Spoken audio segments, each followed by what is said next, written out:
ಕಂದ, ನನ್ನ ಮಾತುಗಳನ್ನು ಅಂಗೀಕರಿಸಿ ನನ್ನ ವಿಧಿಗಳನ್ನು ನಿಧಿಯಂತೆ ಕಾಪಾಡಿಕೊ.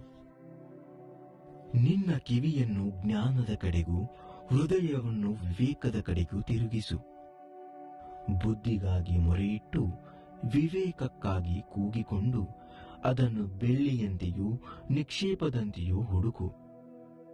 ಆಗ ನೀನು ಯೆಹೋವನ ಭಯವನ್ನು ಅರಿತು ದೈವಜ್ಞಾನವನ್ನು ಪಡೆದುಕೊಳ್ಳುವಿ.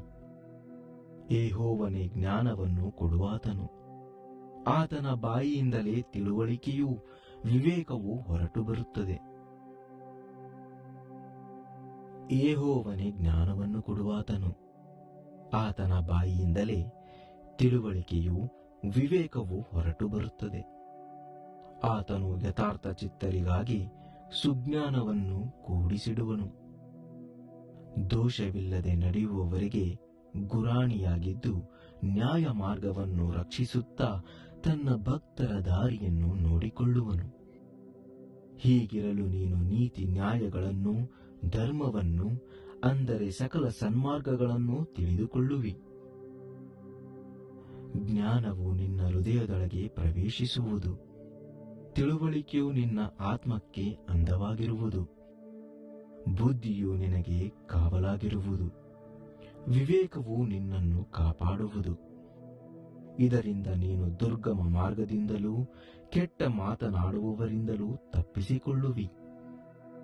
ಅವರಾದರೋ ಕತ್ತಲ ಹಾದಿಗಳನ್ನು ಹಿಡಿಯಬೇಕೆಂದು ಧರ್ಮ ಮಾರ್ಗಗಳನ್ನು ತೊರೆದು ಬಿಡುವರು. ಅವರು ಕೆಟ್ಟದ್ದನ್ನು ಮಾಡುವುದರಲ್ಲಿ ಸಂತೋಷಿಸಿ ಕೆಟ್ಟವರ ದುಷ್ಟತನಕ್ಕೆ ಒಲಿಯುವರು. ಅವರ ಮಾರ್ಗಗಳು ವಕ್ರವಾಗಿವೆ, ಅವರ ನಡೆಗಳು ದುರ್ನಡತೆಗಳೇ.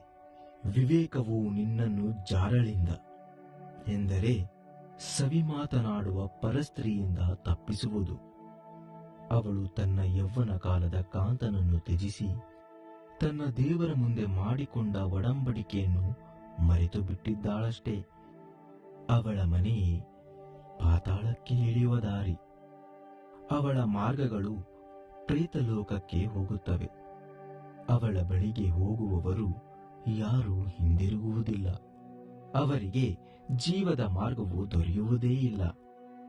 ಒಳ್ಳೆಯವರ ನಡತೆಯನ್ನು ಅನುಸರಿಸುವಂತೆ ವಿವೇಕವು ನಿನ್ನನ್ನು ಪ್ರೇರೇಪಿಸಿ ನೀತಿವಂತರ ಹಾದಿಗಳನ್ನು ಹಿಡಿಯುವ ಹಾಗೆ ಮಾಡುವುದು.